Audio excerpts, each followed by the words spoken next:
voudrais parler en ce dimanche 4 mai 2014, dans le domaine des relations entre astrologie et anthropologie, de cette question complexe que pose l'astrologie et qui fait qu'elle est difficile à classer, à appréhender, aussi bien en tant que phénomène qu'en tant que discours, à savoir la dimension biotechnologique de l'être humain, qui pose une question épistémologique majeure au niveau des sciences humaines, des sciences du vivant, des sciences de l'homme.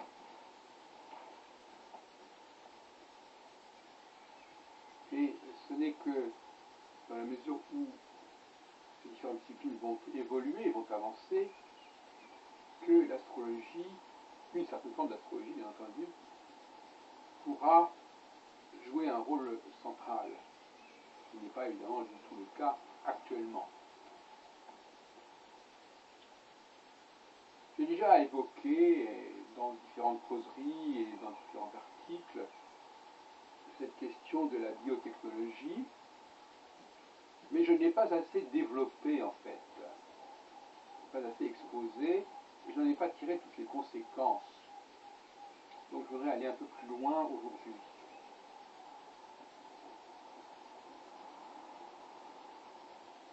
J'ai toujours été un petit peu indisposé par la vision darwinienne, naturelle, de l'évolution humaine.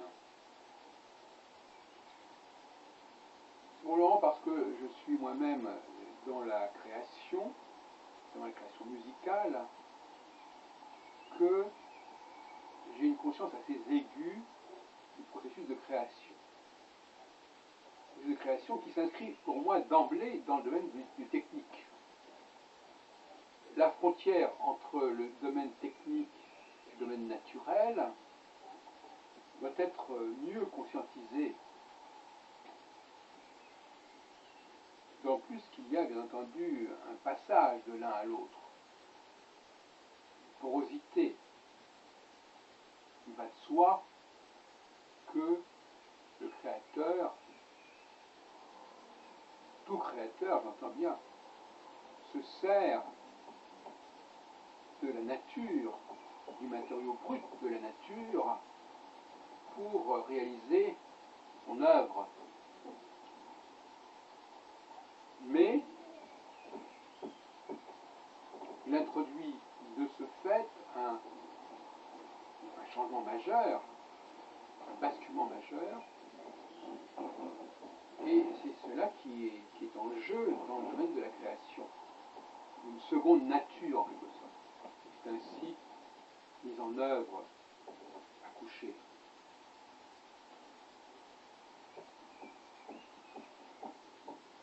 Alors, où commence la technique et où commence la biotechnique surtout?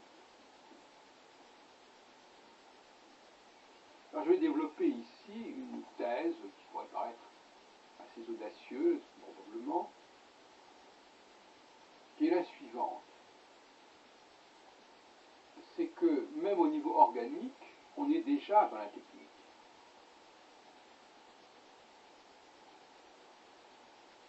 Le fait qu'une espèce évolue relèverait déjà de la technique. Quand bien même ne recourrait-on pas à des éléments extérieurs au corps humain, au corps de toute autre espèce ou règne. Par exemple, on pourrait dire que nos membres, notre évolution physiologique, anatomique, appartient à la technique.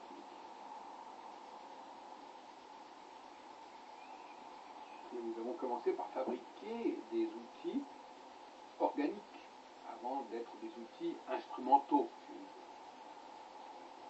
Donc, le clivage ne se situe pas réellement entre ce qui est notre corps, notre intériorité, et ce qui est de l'ordre de l'extériorité et de matériaux extérieurs à nous-mêmes.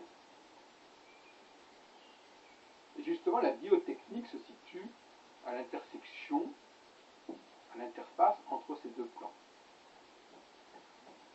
Entendons par là que pour nous,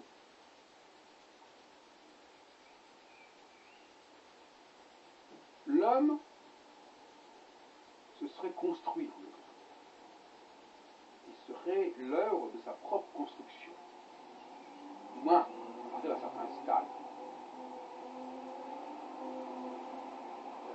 Préciser, c'est vrai qu'il fallait préciser. Autrement dit, la nature évoluerait plutôt dans une sorte de processus de dégradation et la technique dans un processus de progression. Donc la notion de progrès serait directement associée à celle de technique.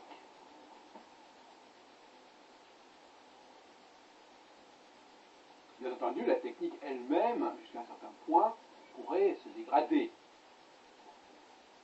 C'est un autre problème. Elle peut se dégrader, mais elle peut en tout cas progresser.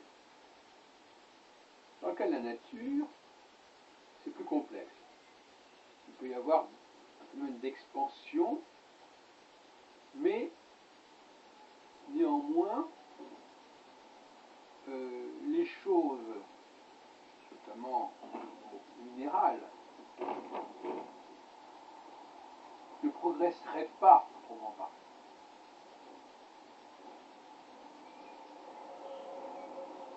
La progression serait du domaine du vivant, mais aussi bien du domaine animal que végétal. Et on sait que de nombreuses espèces, animales et végétales, recourent quelque part au cosmos et lui empruntent des cycles. Donc le cosmos, qui est une réalité naturelle, aurait servi, en tout cas, à la technicisation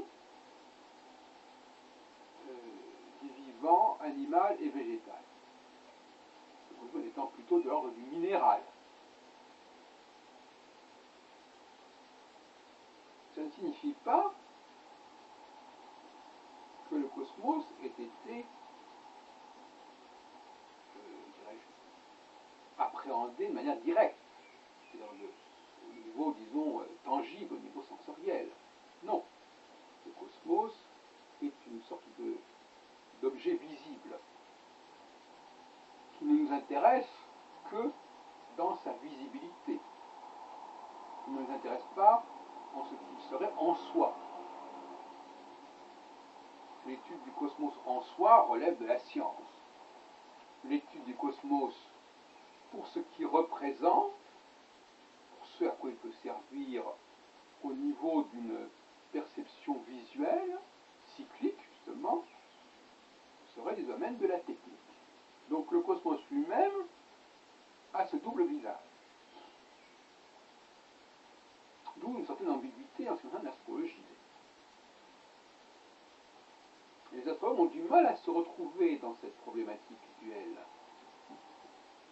Ils ne comprennent pas qu'il y a un cosmos Janus, il y a une dualité, une ambiguïté, une ambivalence du cosmos. Il existe en soi, scientifiquement, certes, mais il existe aussi pour ce qu'il représente pour nous.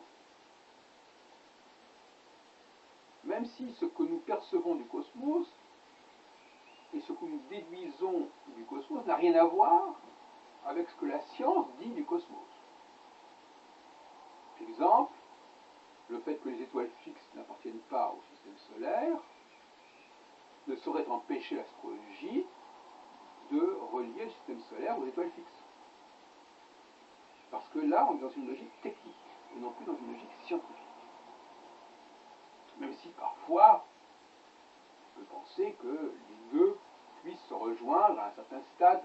Pourquoi ? Parce que si la science n'évolue pas, en revanche, le discours scientifique sur la nature, lui, évolue.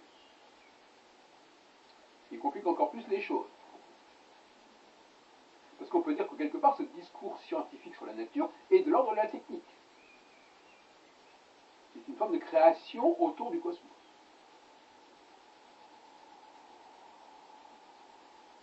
Tout ce que l'homme réalise, quelque part, relève du technique. Même s'il y a une volonté de comprendre la nature en elle-même, ce n'est qu'une volonté relative, avec des effets relatifs. Et qui, en revanche, ont des réalités, correspondent à une réalité technique dans l'ici et maintenant. Voilà ce que nous savons du monde. Nous faisons de la nature ici et maintenant. Donc c'est une réalité sociale, socio-économique, socio-scientifique, incontestable. Qui n'est pas la même que ce qu'on pourrait appeler une sorte de science de l'absolu, une science dans l'absolu.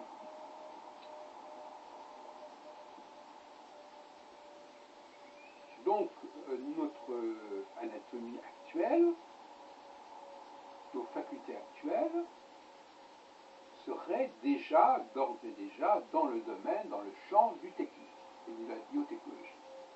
C'est-à-dire que ça ne date pas d'hier. Donc, quand nous disons que les femmes appartiennent au champ de la biotechnologie,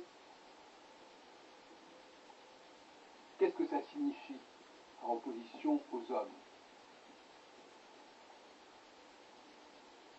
Ça signifie simplement une question d'échelle. C'est-à-dire que la biotechnologie dont les femmes sont pourvues est très en avance, quelque part, sur celle dont nous disposons anatomiquement actuellement. Là, il y a un clivage diachronique intéressant avec deux populations qui ne sont pas sur le même plan de la biotechnologie. Une biotechnologie relativement fruste chez les hommes et puis plus avancée chez les femmes.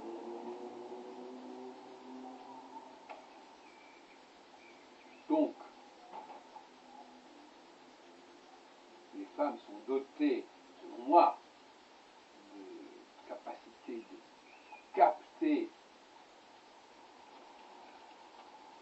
le processus cosmique,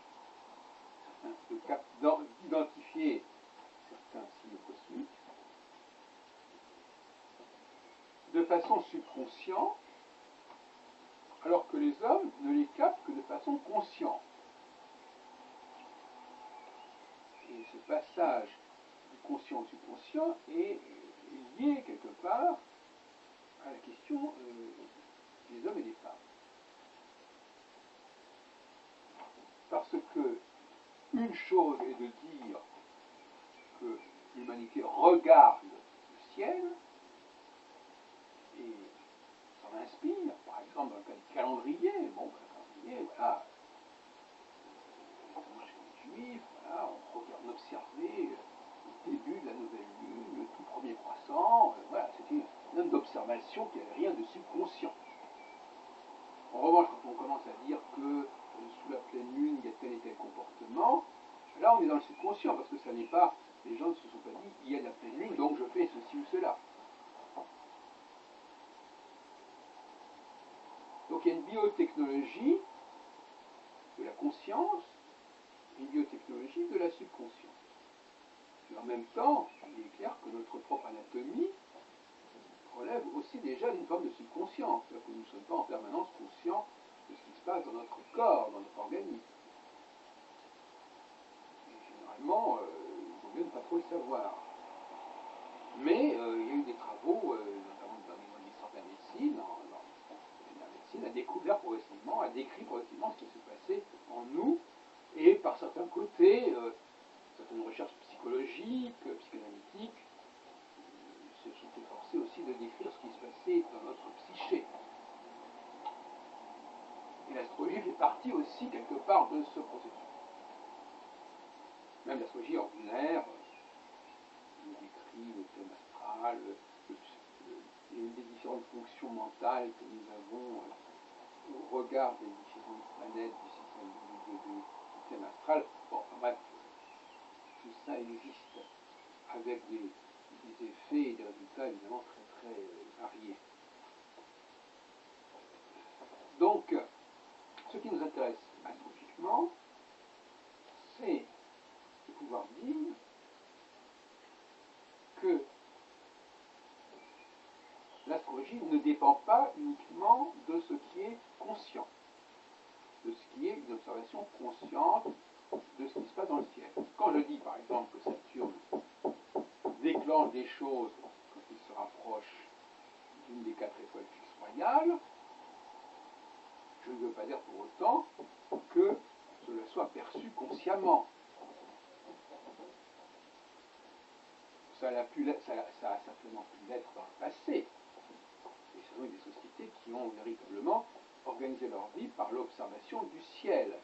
Et l'astrologie est certainement née de ces sociétés qui, au départ, simplement, d'après leur propre culture, regardaient le ciel et en tenaient compte et en tiraient des conclusions. Ce qui était la base d'un certain ordre des choses, un ordre de la cité. Mais petit à petit, les choses ont changé. Cette observation directe du ciel n'avait plus raison, ne s'est plus poursuivie. Et donc on pouvait effectivement se demander si l'astrologie continuait à exister. Si on part du principe, en effet, et ça a d'ailleurs été une des objections qu'on a faites à mon ouvrage, en 1986, sur la pensée astrologique aux éditions Artefact avec Serge Hutin, le passage du culturel au naturel. À quel moment le culturel devient une seconde nature, qui n'a plus besoin d'être véritablement conscientisé, mais simplement subconscientisé. En effet, tant qu'on est dans le domaine du conscient, il n'y a pas d'objection à l'astrologie. On peut imaginer des sociétés, des religions qui regardent le ciel et qui en tirent des conclusions. Pourquoi pas? Le vrai problème, le véritable obstacle épistémologique, c'est de dire, bien que nous ne soyons plus intéressés par l'observation du ciel, sauf bien entendu des professionnels de l'astronomie, eh bien, ces comportements qui étaient réglés d'après cette observation du ciel se perpétuent, sont pérennisés. C'est là qu'il y a obstacle. Et pour contourner et pour résoudre cet obstacle, il est nécessaire de passer par le technique et par le biotechnologique. Parce que là, effectivement, on peut dire, voilà, nous avons mis en place des outils, des instruments, qui captent pour nous certaines données, et nous les répercutent.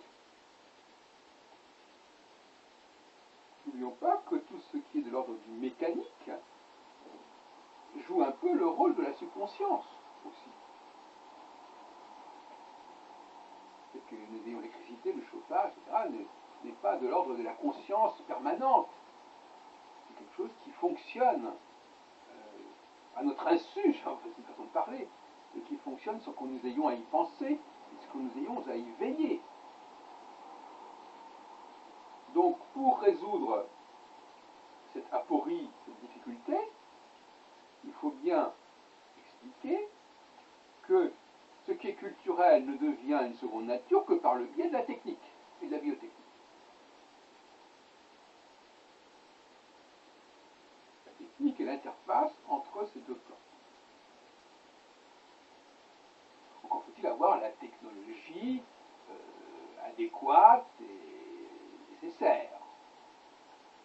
L'autre problème, le problème de l'origine de certaines techniques, de certaines biotechnologies, chose, le fait d'admettre que cette biotechnologie est nécessaire pour comprendre un certain nombre de processus en est une autre.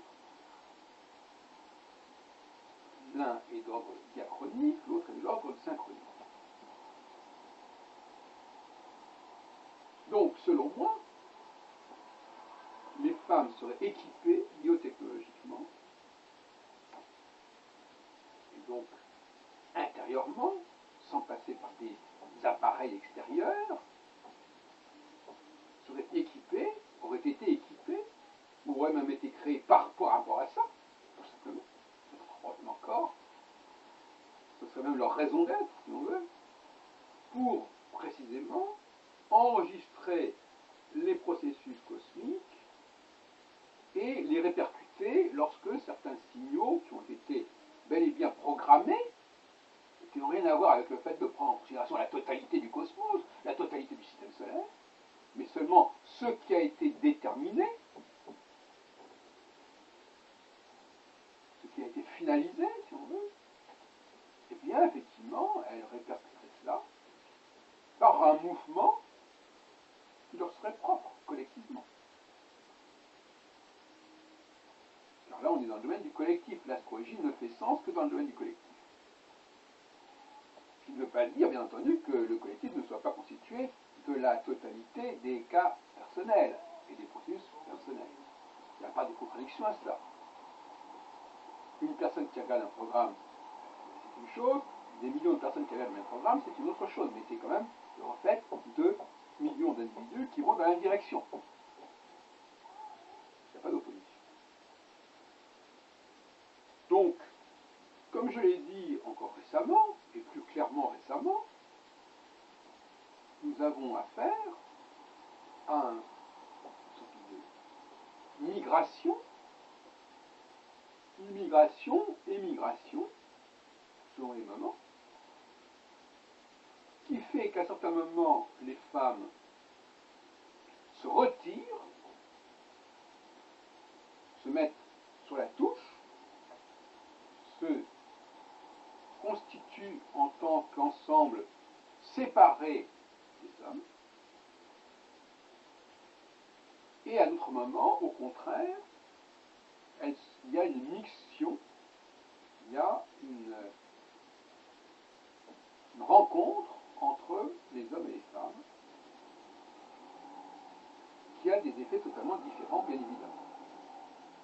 Donc on passe une sorte de basculement d'un temps, dans le cas d'un cycle de 7 ans, donc d'un temps de 3 ans et demi où les femmes se retirent, et dans un temps de 3 ans et demi où elles s'engagent. Et évidemment, tout ça, ça donne un peu le tournis. Parce que ça détermine chez elles, à titre individuel, des comportements qui peuvent déconcerter.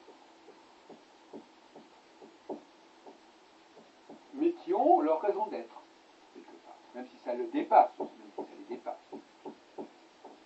Leur raison d'être, c'est de faciliter, dans un temps où elles se retirent, une sorte d'apartheid en quelque sorte, comme certains féministes l'ont demandé, qu'il y ait effectivement un monde des femmes et un monde des hommes. On renvoie d'ailleurs à la question du mariage pour tous, qui facilite en effet ces phénomènes comme ça entre hommes et entre femmes. Quand elles se retirent, cela laisse les hommes entre eux. Et entre eux, ils vont pouvoir converger. Ils vont pouvoir sélectionner ce qu'il y a de plus intéressant, sans avoir l'interférence des femmes en général et d'éléments féminins et de la question du couple qui vient créer des interférences, qui vient fausser éventuellement la manière. Et inversement, en phase descendante de Saturne, les femmes sont invitées, sont déclenchées plutôt, par les signaux cosmiques appropriés et adéquats, qu'elles un processus de radar quand même tout à fait remarquable. Elle capte sans voir. Elle capte ce qui se passe dans le ciel sans voir le ciel. Donc, quelque part, c'est quand même assez sophistiqué comme équipement. Et les hommes n'ont pas cet équipement, précisons-le, rappelons-le. Donc, à d'autres moments, il y a un basculement qui fait que tout d'un coup, les femmes vont sortir de leur isolement collectif, de leur retrait, de leur mise sur la touche, volontaire, enfin, en tout cas décidée par leur propre programme, et elles vont aller vers les hommes et elles vont former des couples. Elles vont être programmées pour former des couples,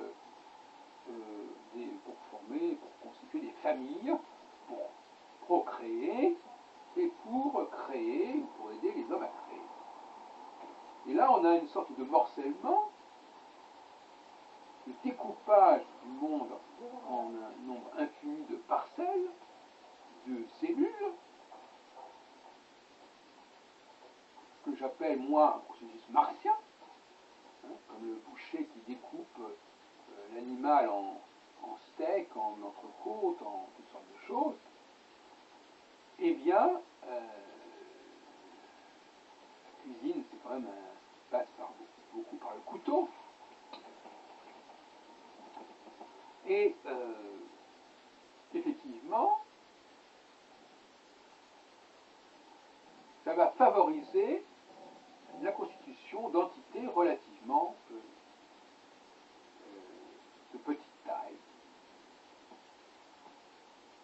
Ça va déclencher de la biodiversité, ou en tout cas, ça va déclencher une diversité des expérimentations, une diversité des tentatives, à petite échelle, autour de soi, dans un milieu de proximité.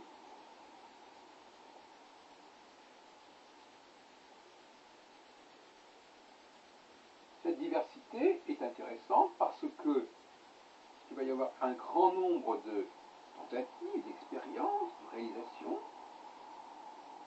et à un moment donné,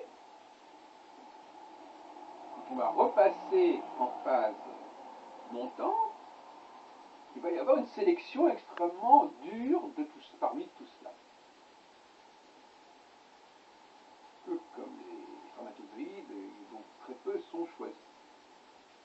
Et par conséquent, les meilleures réalisations, celles qui sont les plus prometteuses, seront mises en avant, seront élues.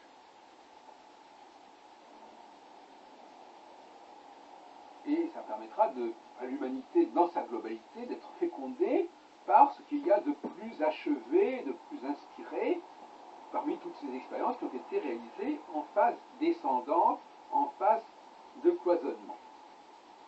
Donc on comprend qu'à un moment donné, ce cloisonnement ne fasse plus sens, et qu'il faille décloisonner. Or, si la femme est justement au cœur de cette dialectique du cloisonnement et du décloisonnement. Voilà ce que je voulais dire